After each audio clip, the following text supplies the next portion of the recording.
1919 April 13 Jallian Walabagh.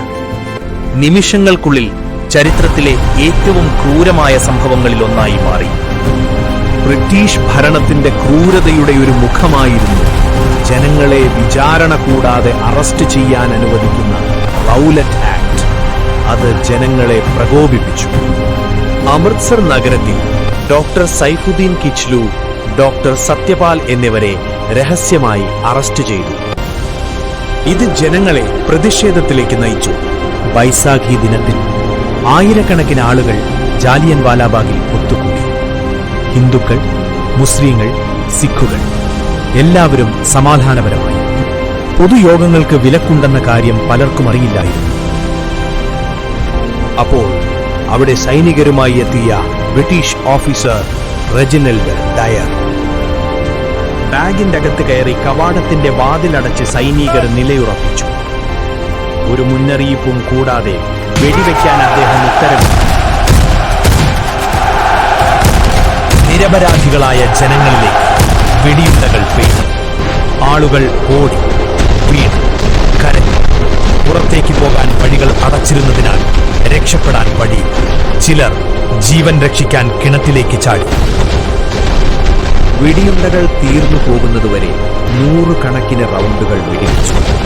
രക്തരൂക്ഷിതമായ ആൾക്കൂട്ട ആക്രമണത്തിൽ എത്ര പേർ മരിച്ചുവെന്നുറപ്പില്ല. പക്ഷേ ഒരു ഔദ്യോഗിക ബ്രിട്ടീഷ് റിപ്പോർട്ട് അനുസരിച്ച് ഏകദേശം 379 പേർ കൊല്ലപ്പെട്ടു. ഏകദേശം 1200 പേർക്ക് പരിക്കേറ്റു.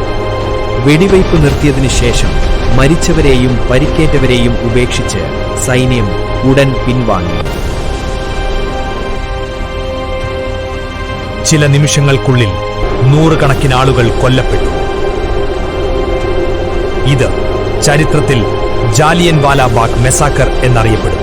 ഈ സംഭവം ഇന്ത്യയെ നടുക്കി. ലോകം മുഴുവൻ ഇതിനെതിരെ പ്രതികരിച്ചു. ഇത് സ്വാതന്ത്ര്യ സമരത്തിന്റെ ഒരു വഴിത്തിരിവായി. വെടിവയ്പ്പിനെ തുടർന്ന് പഞ്ചാബിൽ പട്ടാള നിയമം പ്രഖ്യാപിച്ചു. അതിൽ പരസ്യമായി ചാട്ടവാറടിയും മറ്റ് അപമാനങ്ങളും ഉൾപ്പെട്ടിരുന്നു. വെടിവയ്പും തുടർന്നുള്ള ബ്രിട്ടീഷ് നടപടികളും സംബന്ധിച്ച വാർത്തകൾ ഉപഭൂഖണ്ഡത്തിലുടനീളം വ്യാപിച്ചതോടെ ഇന്ത്യൻ രോഷം വർദ്ധിച്ചു. ബംഗാളി കവിയും നോബൽ സമ്മാന ജേതാവുമായ രവീന്ദ്രനാഥ് ടാഗോർ 1915 തനിക്ക് ലഭിച്ച നൈറ്റ്ഹുഡ് പദവി ഉപേക്ഷിച്ചു. ഗാന്ധി ആദ്യം നടപടിയെടുക്കാൻ മടിച്ചു നിന്നെങ്കിലും താമസിയാതെ അദ്ദേഹം നിസ്സഹകരണ പ്രസ്ഥാനം 1920-22 സംഘടിപ്പിക്കാൻ തുടങ്ങി.